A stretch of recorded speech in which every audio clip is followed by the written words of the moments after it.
నమస్తే, నేను Roja. Welcome to special debate. ఒక దేశాన్ని అణచివేయాలంటే ఓ అణుబాంబు అవసరం లేదు, ఒక నాయకుడిని లక్ష్యంగా చేసుకుంటే చాలు. ఇదే పంథాలో సాగుతోంది మిడిల్ ఈస్ట్ సంక్షోభం.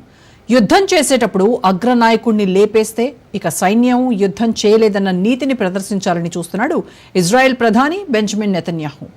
ఇరాన్ సుప్రీం లీడర్ను చంపడానికి అంతా సెట్ చేసుకుంటే ట్రంప్ నిరాకరించాడని నెతన్యాహు పెదవిర్చాడు. ఇరాన్ సుప్రీం లీడర్ ఖమేనీని చంపడానికి నెతన్యాహు చేసిన ప్రణాళికను ట్రంప్ వీటో చేసినట్టు తాజాగా ప్రచారం జరుగుతోంది. యుద్ధం ముగియాలంటే ఆయతుల్లాను లేపేయడమే మార్గమని నెతన్యాహు పునరుద్ఘాటించారు.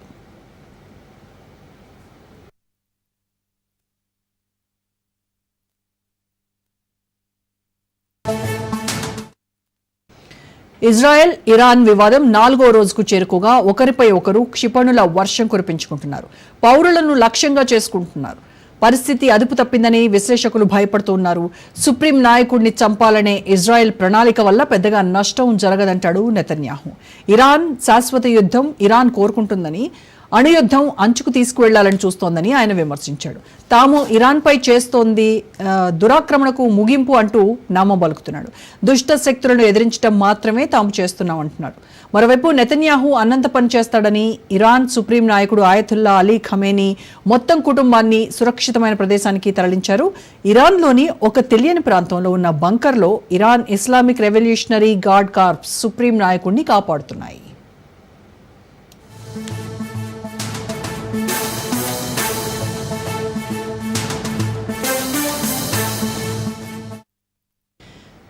ఓవైపు ఇరాన్ అధినేతను లేపేసేందుకు ప్లాన్ సిద్ధం చేసిన నెతన్యాహు మరో విచిత్రమైన వార్తను తెరపైకి తెచ్చాడు. అమెరికా అధ్యక్షుడు ట్రంప్ను లేపేయాలని ఇరాన్ చూస్తోందంటూ బాంబు పేల్చాడు. ఇరాన్కు ట్రంప్ ఎనిమీ నెంబర్ 1 కావడం వల్లనే టార్గెట్ అయ్యాడన్నాడు. అమెరికా అధ్యక్షుడిని ఇరాన్ 2 సార్లు హత్య చేయడానికి ప్రయత్నించిందని ఆరోపించాడు. తమను తాము రక్షించుకుంటూనే ప్రపంచాన్ని కూడా తాము కాపాడుకుంటున్నామంటాడు నెతన్యాహు. ప్రాణం మీదకొచ్చేసరికి ప్రాణాలు కాపాడాలి అంటూ అమెరికాను ఇరాన్ వేడుకుందంటున్నాడు. ఇరాన్ పాలకులు అమెరికా అధ్యక్షుడు ట్రంప్ను 2 సార్లు హత్య చేయడానికి ప్రయత్నించారని దుయ్యబట్టాడు.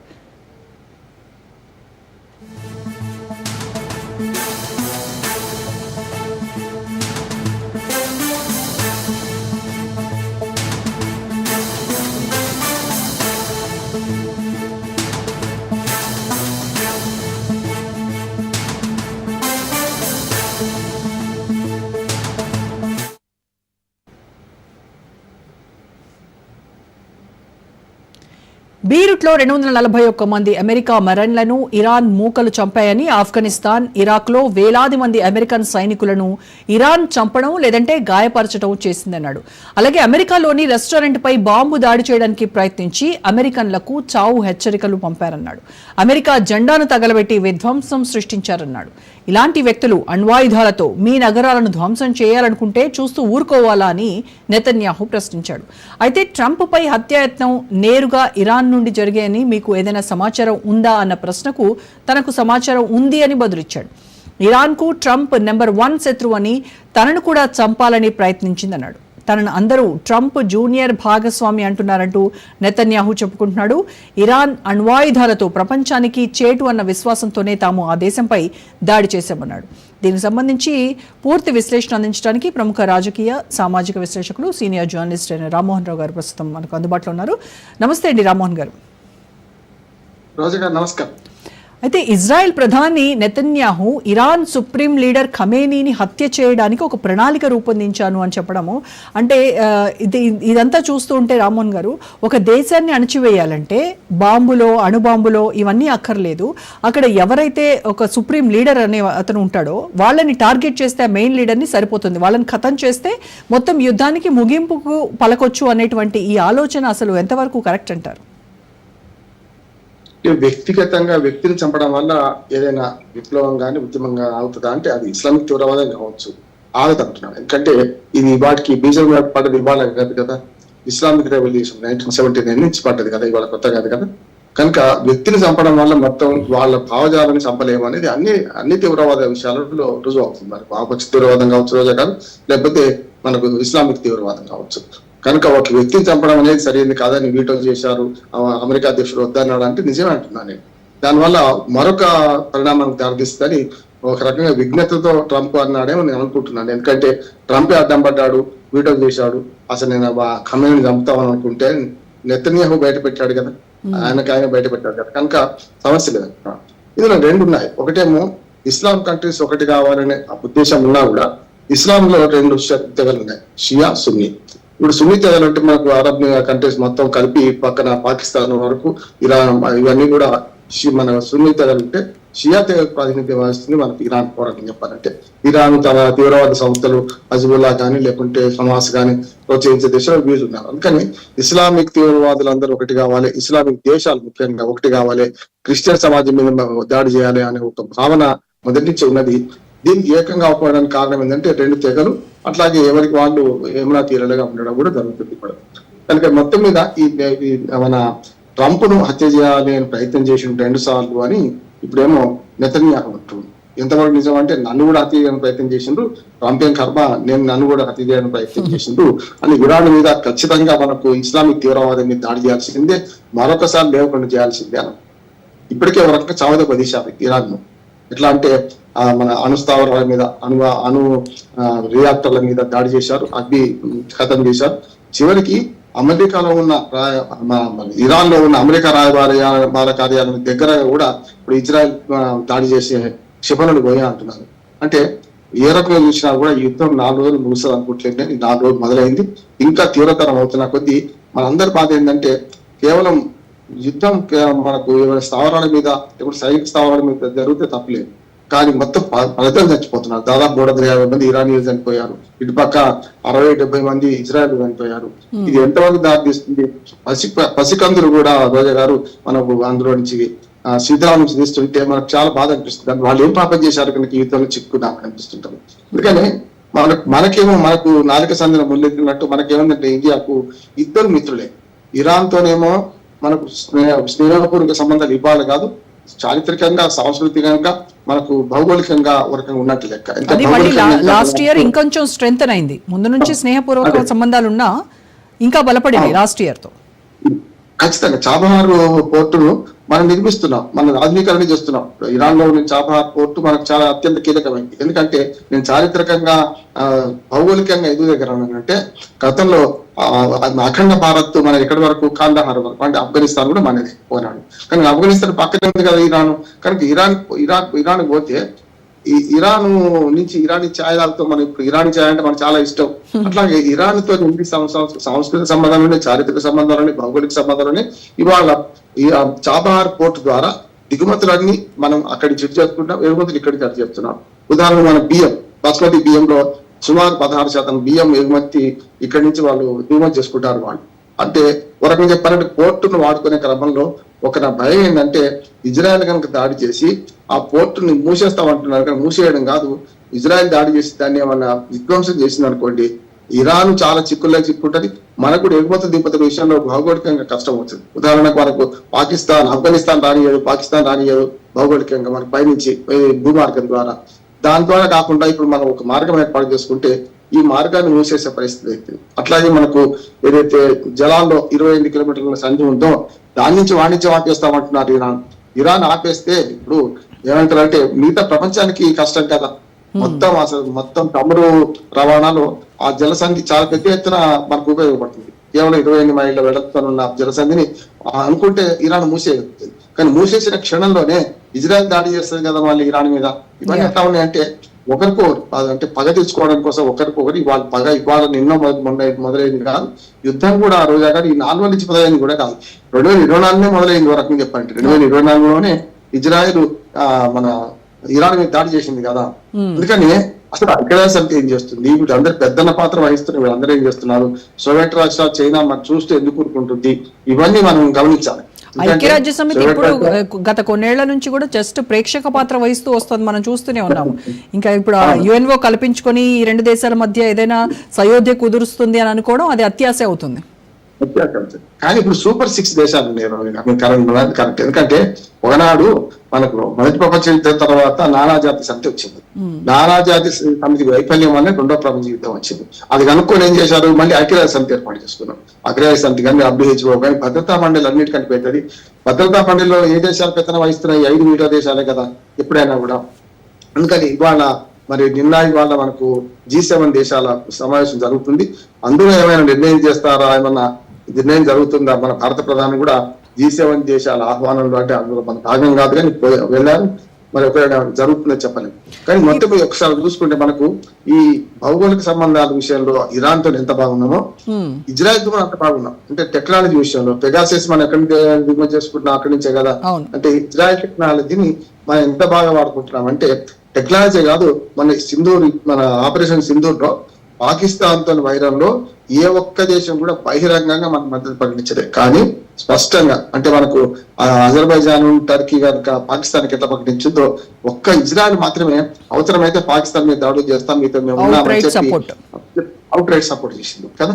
కనుక దాన్ని చూసుకుంటే ఇజ్రాయెల్ మనం కాపాడుకోవాలంటే రెండు ప్రాణమైనటువంటి చుట్టాలు ఉంటాం కదా, ఇద్దరు మనకు అవసరమైన ఇద్దరు అవసరమైనప్పుడు ఏం చేస్తున్నాం మనం మొదటి నుంచి కూడా మన విదేశాంగ విధానం పాకిస్తాన్ మొన్నటి అధ్యక్షుడు మన ప్రధానమంత్రి ఇమ్రాన్ ఖాన్ మెచ్చుకోవడం కాదు, మనం జ్ఞాపకం తీసుకోవాలి. నెహ్రూ కాలం నుంచి వాళ్ళ మోడీ వరకు కూడా మన విదేశాంగ విధానం ఎప్పుడు కూడా ఆ రెండు కూటములకు దూరంగానే ఉంటున్నాం. ఎన్ని కూటములు ఉన్నా అవసరమైతే మనం పని చేసుకుంటున్నాం. రష్యాతో ఆయుధాలు తీసుకుంటున్నాం, అమెరికాతో కూడా ఆయుధాలు కొనుక్కుంటున్నాం. రష్యాతోని ముడి చమురు దిగుమతి చేసుకుంటాం, అమెరికాతో కూడా ముడి చమురు దిగుమతి చేసుకుంటాం. అట్లా ప్రపంచంలో రెండు విభిన్న వర్గాలు ఉంటే ఆ రెండింటికి కాకుండా మధ్యవర్గంగా మనం చేస్తున్నాం. ఆనాడు నాసర్ గాని, మనకు యుఎస్ లో అధ్యక్షుడు మార్షల్ టిటో గాని, మన భారత అప్పటి ప్రధాని నెహ్రూ గాని, అంటే ఈ మార్గం సరి అయిందని ఇప్పుడు ప్రపంచం కూడా దృష్టికి వస్తున్నట్టున్నాయి. ఈ యుద్ధాల మధ్య చూడండి, భౌతిక యుద్ధాలు 4 జరుగుతున్నాయి. ఒక ఇజ్రాయెల్ 3 దేశాలతో యుద్ధం చేస్తున్నట్టే లెక్క. దేశం అంటే అది హమాసు ఓ దేశం కాదు, ఒక ఉగ్రవాద సంస్థ, కానీ ఏదైనా అటు గాజా స్ట్రిప్, ఇటు పోతే హమాసు, అటు పోతే పాలస్తీనాతోని, ఇప్పుడేమో మరి ఇరాన్ తో యుద్ధం చేస్తుంది ఏది మన ఇజ్రాయెల్. అట్లానే ఉక్రెయిన్ రష్యా యుద్ధం కూడా జరుగుతుంది. ఈ మొత్తం యుద్ధాల కారణం ఏమంటున్నానంటే ప్రపంచంలో అభద్రతా భావాన్ని పెంపొందించి రెండు ఏ దేశానికి ఆ దేశం పక్క దేశంతో శత్రుత్వం ఉంటే ఆయుధాలు నమ్ముకునే ఆయుధ వ్యవహారాలు బాగుపడడానికి అని నేను అంటున్నాను. ముఖ్యంగా వెస్ట్రన్ కంట్రీస్ అన్ని కూడా, అంటే అమెరికా మొదలుపెట్టి అమెరికా పెద్దన్న పాత్ర వహిస్తుంది. America, France, Germany, Japan, Britain ఇవన్నీ కూడా ఆయుధాలు తయారు చేస్తున్నాయి. ఈ ఆయుధాలు నమ్ముకోవాలంటే భౌతిక యుద్ధాలు కావాలి వాళ్ళకు. ఆయుధాలు పని చేస్తున్నాయా లేవో చూసుకోవడానికి కూడా భౌతిక యుద్ధాలు కావాలి. చూడండి, అందుకని ఇజ్రాయెల్ కు కానీ మరి ఎందుకు ఈ ఖమేనీని లేపేద్దాం అని ఇజ్రాయెల్ చెప్పినప్పుడు ఎందుకంటారు ట్రంప్ వీటో చేయడం? దీన్ని ఎలా చూడాలి? అంటే ట్రంప్ ని రెచ్చగొట్టడానికి కూడా చాలా నెతన్యాహు ట్రై చేశాడు. నువ్వే ప్రధాన శత్రువువి ఇరాన్ కి, నిన్ను ఆల్రెడీ 2 సార్లు లేపడానికి ప్లాన్ చేశారు అని చెప్పినప్పటికీ కూడాను ఆయన దీన్ని ఎందుకు వీటో చేశాడు అనుకోవాలి? దీన్ని ఆయన స్ట్రాటజీ ఏంటంటారు దీంట్లో? ఖమేనీ లేపిన తెల్లారి రష్యా చైనా యుద్ధంలో ప్రత్యక్ష యుద్ధం దిగింది. ఆ 2 దిగితే ఇప్పుడేమో చిన్నగా ఇజ్రాయెల్ భుజాల మీద తుపాకీ పెట్టి ఇరాన్ ను కంట్రోల్ చేసే ప్రయత్నం చేస్తున్నాడు ట్రంప్. అంటే ఆట తన చేతిలో ఉండాలనుకుంటున్నాడు. ఈ మొత్తం గేమ్ అంతా ట్రంప్ ఏమనుకుంటే తన చేతిలో ఉండాలనుకుంటున్నాడు. రేపు పొద్దున 2 దేశాలు, అగ్ర దేశాలు 2, ఇటు చైనా అటు రష్యా యుద్ధ రంగంలో దిగింది అనుకోండి, ఇది ఇరాన్ కు మద్దతు దిగుతుంది. అప్పుడు ఏమైందండి, ఈ 3 దేశాలకు ఒకటైతే ఇజ్రాయెల్ నష్టం. అర్థమవుతలేదు, తాను దక్కే మందు తానే తింటా అంటున్నాడు నెతన్యాహు. అనుభవ రాహిత్యం కావచ్చు, లేకపోతే దుందుడుతనం కావచ్చు. కానీ ఎంత అనుభవ రాహిత్యం, ఎంత దుందుడుతనం ఉన్నా ఖమేనీ చంపే వర్కలకు ఈ పరిణామాలు వస్తాయని మనకు ట్రంప్ అనుకుంటున్నాడు, నేను అనుకుంటున్నాను.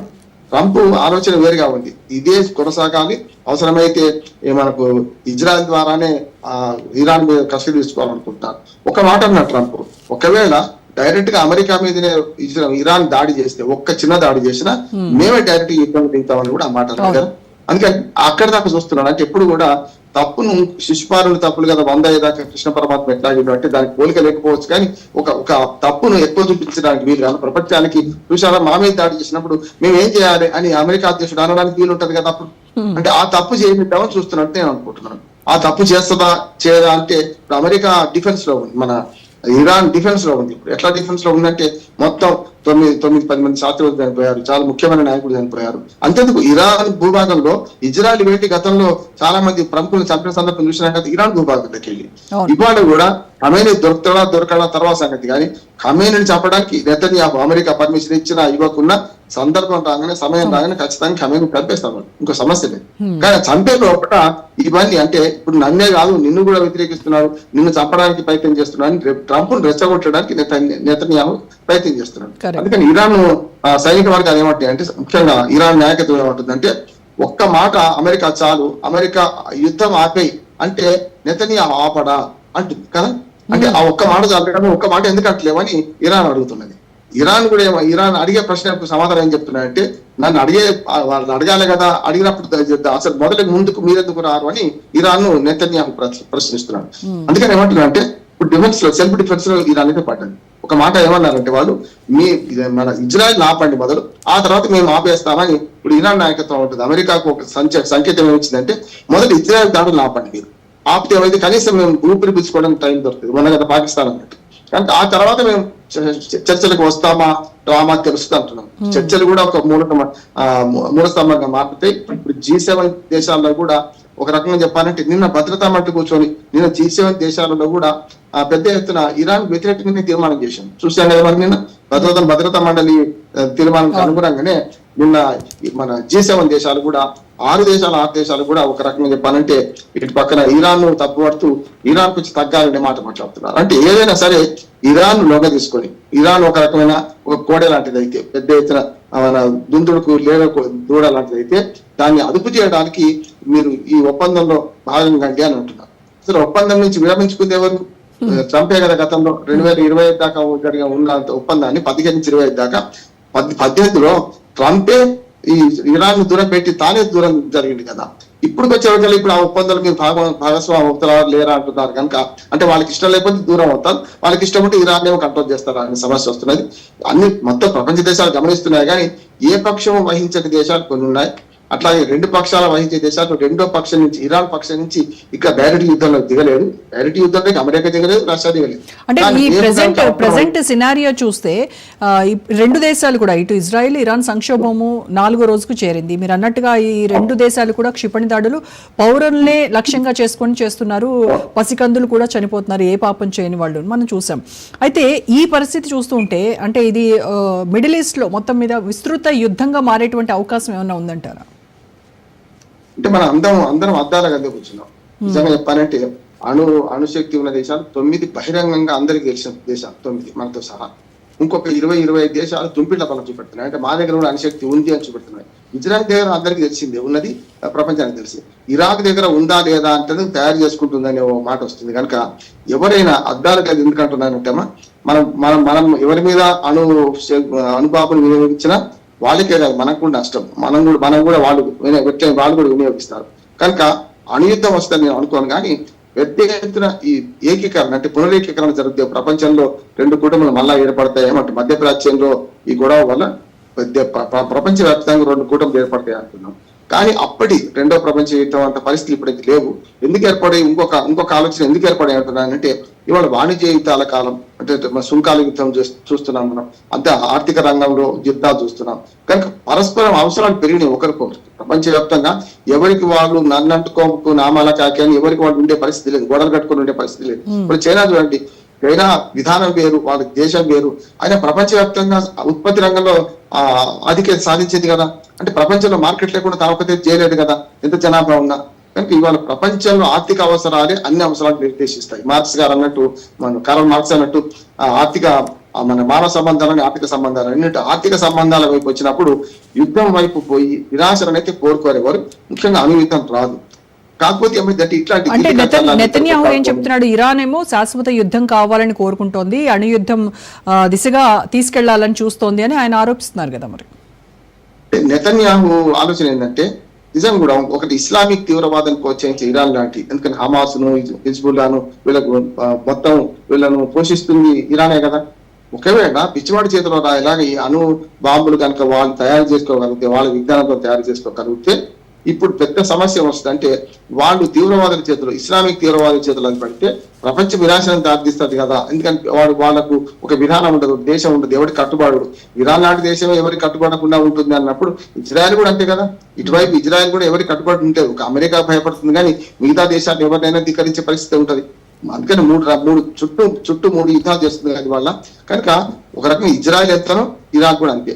ఇదేమో ఇస్లామిక్ తీవ్రవాదం, ఇటేమో ఒక రకంగా చెప్పాలంటే టెక్నాలజీ తీవ్రవాదం ఉండొచ్చు ఇజ్రాయెల్ చూసుకుంటే. కానీ నెతన్యాహు అన్న దానిలో ఒక వాస్తవం ఏంటంటే, రేపు పొద్దున వీళ్ళు అందరికీ ఏది ఇస్లామిక్ తీవ్రవాదాన్ని ప్రోత్సహించి ప్రపంచంలో ఈ మొత్తం మీద ప్రపంచంలో మనుషులు లేకుండా చేస్తారు, వాళ్ళ సిద్ధాంత ప్రళయం వచ్చేటట్టు చేస్తారు, మొత్తం అంతా పోయేటట్టు చేస్తారని ఆ ఇస్లామిక్ తీవ్రవాదాన్ని పూజ చూపెడుతూ మనకి ఇజ్రాయెల్ అధ్యక్షుడు నెతన్యాహు అంటున్నాడు.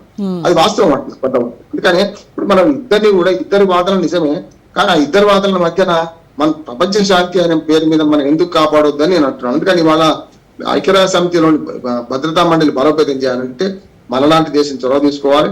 అట్లాగే మిగతా ప్రపంచ దేశాలు కూడా రష్యా, చైనా, ఇటు అమెరికా, మిగతా వెస్టర్న్ కంట్రీస్ ఏవైతే G7 కావచ్చు, G8 కావచ్చు, G20 పనిలోకి దీన్ని దిద్దాలని నేను అంటున్నాను. G20 పని అంటే అభివృద్ధి చెందుతున్న దేశాలు ఉంటాయి, అభివృద్ధి చెందిన దేశాలు ఉంటాయి. కలిపి ప్రపంచ శాంతికి ఎందుకు ప్రయత్నం చేయొద్దు, ఇద్దరి మధ్యన సరిహద్దు ఎందుకు కుదిరించుకోవద్దు అంటున్నాను. ఒక మాట చెప్పాలంటే భౌగోళికంగా ఇజ్రాయెల్, ఇరాన్ పక్క ఏం లేవు, 2000 కిలోమీటర్ల దూరం ఉంది ఇద్దరి మధ్యన. భావపరంగా ఏదైతే వాళ్ళు తీవ్రవాదానికి వ్యతిరేకంగా అంటున్నారు. అందుకని ప్రపంచ పెద్ద పోలీసుగా అమెరికా వ్యవహరిస్తున్నంత కాలం ఈ యుద్ధాలు అట్లే ఉంటాయి.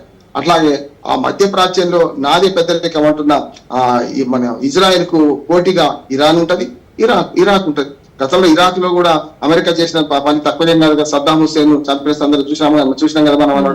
అంటే ఇరాన్ ఒక కొరకరానికి అయ్యే ప్రజలుగా అమెరికాకు మాట్లాడి కనుక అమెరికా డైరెక్ట్ గా యుద్ధం చేసే అవకాశం తీసుకోకుండా ఇజ్రాయెల్ లాంటి దేశంతో మధ్య ప్రాచ్యంలో మంటలు పుట్టిస్తున్నది. ఈ మంటలు ఎప్పుడు ఆపుతాయి అంటే ప్రపంచ శాంతి కోసం ప్రయత్నిస్తున్న దేశాలను లీడ్ చేసి రేపు మొత్తం ఈ ఐక్యరాజ్య సమితి భద్రతా మండలిలో మొత్తం మార్పులు కావాలి, వీటో పవర్ వాళ్ళని తీసేయాలి. మనలాంటి దేశాలకు కూడా భద్రతా మండలిలో పూర్తి శాశ్వత సభ్యత దేశాలు కావాలి. మనలాంటి దేశాలు చాలా ఉన్నాయి, వరకు మనం లీడ్ చేసిన చాలా దేశాలు ఉన్నాయి. కానీ ఇప్పుడు మనకు ఇచ్చే అవకాశం అయితే లేదంటున్నాను. మోడీ గారు కూడా తొందరపడ్డలేదు. ఇప్పుడు ఏమైందంటే ఆనాటి చీనాడు దాకా మనం అనవసరంగా పెత్తనం చేసి భంగపడ్డ సందర్భాలు కూడా కొన్ని ఉన్నాయి. అది మనకు శ్రీలంక విషయంలో చూసినాం. మనం మధ్యవర్తిగా శాంతి చర్చలకు పోతే మన మాజీ ప్రధాని బలి తీసుకున్నాం, మనం బలైపోయింది మనకు. కనుక ఇవన్నీ చూసుకుంటే ఏంటంటే యుద్ధం ఆగుతుందని నేను అనుకుంటలేను, కానీ మెల్లమెల్లగా అనుభవానికి వస్తే తత్వం బోధపడుతుంది. ఇద్దరు నష్టపోయి ఇద్దరు వెళ్ళకెలబడి ఇద్దరు కూడా అలసిపోతే తప్ప యుద్ధం ఆగదని నేను అనుకుంటాను. దానికి ఆజ్యం పోస్తున్న అమెరికా కొంచెం తగ్గింది. ఈ ట్రంప్ ఆలోచనని అంటే రెండు దేశాల మధ్య మంట పెట్టి ఆ మంటలో చలి కాచుకొని చూద్దాం అనేటువంటి ఆలోచన, అలాంటి స్ట్రాటజీ ట్రంప్ది. మరి ఇది ఎందుకు అర్థం చేసుకోరు? యుక్రెయిన్ కావచ్చు, రష్యా కావచ్చు, ఇరాన్, ఇజ్రాయెల్, వీళ్ళకి ఆ ట్రంప్ చేస్తున్నటువంటి ఈ పిచ్చి దీన్ని ఎందుకు అర్థం చేసుకోలేకపోతున్నారంట? ట్రంప్ ఒక్కడే కాదు, అసలు అమెరికా అధ్యక్షులు ఎవరైనా కెనడీ లాంటి వాటి కొంచెం వైస్ మ్యాన్ గా ఆలోచించండి. అప్పుడెప్పుడు మన భారతదేశం పట్ల అప్పుడు భారత్ వ్యతిరేకం అనే మాట ఉంటుండే అమెరికాకు, రష్యాకు అనుకూలంగా ఉంటుంటే కెనడీ ఒకటి బాగా వైస్ మ్యాన్ గా దాదాపు 50-60 ఏళ్ల క్రితం హత్య చేయబడ్డాడు కెనడీ అమెరికన్ ప్రెసిడెంట్. ఆయన పెట్టి ఆలోచన చేశాడు. అంటే భారతదేశం విధానం కరెక్ట్ అని అర్థం చేసుకున్నాడు. కానీ అమెరికా అధ్యక్షులు ఎవరు కూడా మేమే ఫస్ట్ అని చెప్పి ఈ భావన అంటే అడిగిన విదేశాంగ విధానాన్ని కానీ అందరూ బాగుండాలి, అందరూ మనం ఉండాలనే సిద్ధాంతం కానీ పాటిస్తలేరు. మాకు ఏది అవసరం మేము చేస్తాం, అమెరికన్ ఫస్ట్ అని నినాదం. ఇవాళ ట్రంప్ ఏమో బహిరంగంగా మాంసం తింటున్నాడు కనుక ఒక భూమికలు మెళ్ళ వేసుకుంటున్నాడు. మాకు జో బైడెన్ చేసిన పని ఏంది మొన్నటి దాకా? యుద్ధాలకు ప్రోత్సహించలేదా? అంతకుముందు అధ్యక్షుడు చేసిన పని ఏంటి? బరాక్ ఒబామా లాంటి వాడు ప్రజాస్వామ్యవాది, కొంచెం నల్లజాతీయుడు, అటువంటి వాడు కూడా అమెరికా ప్రజలతో అది ఆ రక్తంలోనే ఉందనిపిస్తుంది నాకైతే. ఎందుకంటే మనం ఫస్ట్ కావాలి, ఎవరైనా బలి చేద్దామని కనపడుతుంది. అంటే అమెరికా ప్రపంచ పోలీసుగా పెద్ద పోలీసుగా వ్యవహరిస్తుంది. వియత్నాం, కంబోడియా యుద్ధం నుంచి మొదలు పెడితే ఇప్పటిదాకా కూడా అమెరికా దాన్ని సాధిస్తుంది. రష్యా ఏమో పోటీగా నిలబడ్డది, కానీ ఇప్పుడు రష్యా ఏమైందంటే ఊపర్ షెర్వాని అందరు పరేషాని. అందుకే పెద్ద దేశం విడిపోయింది 14 దేశాలుగా. ఇప్పుడు అమెరికా పోటీగా తను నిలబడలేదు కూడా. అందుకని చైనా ఇవాళ ప్రపంచవ్యాప్తంగా ఇంకొక దినదుల ప్రపంచంలో చైనా ఒకవైపు పెరుగుతుంది కనుక చైనాకు వ్యాపార ప్రయోజనాలే ముఖ్యం. అమెరికా లాగా ఈ దేశాలకు వాళ్ళకి వ్యాపార ప్రయోజనాలు ముఖ్యం. నాకు ఏది కరెక్ట్, వ్యాపారంకి ఎవరు కరెక్ట్ మనం చేస్తా ఉంటుంది. ఇప్పుడు భారతదేశంతో ఇంత శత్రుత్వం ఉండి పాకిస్తాన్ మద్దతు ఇస్తూ కూడా మనం బహిరంగంగా మద్దతు ఇవ్వలేకపోయింది కదా చైనా. ఎందుకు? మన మార్కెట్ కావాలి చైనా. అందుకని చైనాకు కావాల్సింది మార్కెట్ తో పాటు చైనా కొన్ని దేశాలను లొంగ తీసుకోవడానికి అవసరమైన అప్పులు ఇస్తుంది. ఇప్పుడు అమెరికా సామ్రాజ్యవాదం ఏమో సైనిక సామ్రాజ్యవాదం, సైనికంగా వాళ్ళు మా గుప్పిట ఉంచుకుందామని చూస్తుంది. కానీ చైనా సామ్రాజ్యవాదం ఏమో వాళ్ళ ఆర్థిక స్థితిని మా గుప్పిట ఉంచుకోవాలి. ఈ రెండింటి తేడా అది. చైనానేమో ఆర్థిక స్థితిని మా గుప్పిట ఉంచుకోవాలని అనుకుంటుంది. ఎందుకు? ఉదాహరణకు శ్రీలంక యుద్ధం వస్తే వాళ్ళకి అప్పులు ఇచ్చి అక్కడ పోర్టులను స్వాధీనం చేసుకున్నది. అమెరికా కూడా మరో రకంగా సైనికాధిపత్యం, భౌగోళిక ఆధిపత్యం కూడా కోరుకుంటుంది. ఉదాహరణకు ఉక్రెయిన్ రష్యా యుద్ధంలో మీకు ఇచ్చిన ఆయుధాలకు కానీ, మీకు ఇప్పటిదాకా ఇచ్చేసిన $5,000 కోట్ల సహాయానికి కానీ, మీ దేశంలో ఉన్న ఖనిజ సంపద మాకు ఇవ్వమని జెలెన్స్కీని బెదిరించాడు కదా ట్రంప్.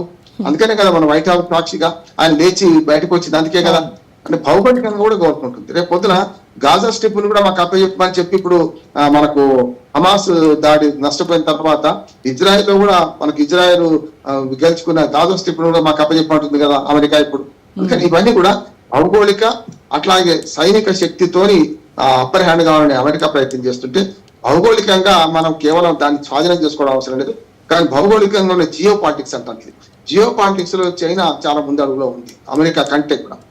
ఉదాహరణ చెప్పాలంటే మనకు ఆఫ్ఘనిస్తాన్ ద్వారా, పాకిస్తాన్ ద్వారా అరేబియా మహాసముద్రంలో స్థావరం కోసం ప్రయత్నం చేస్తుంది చైనా.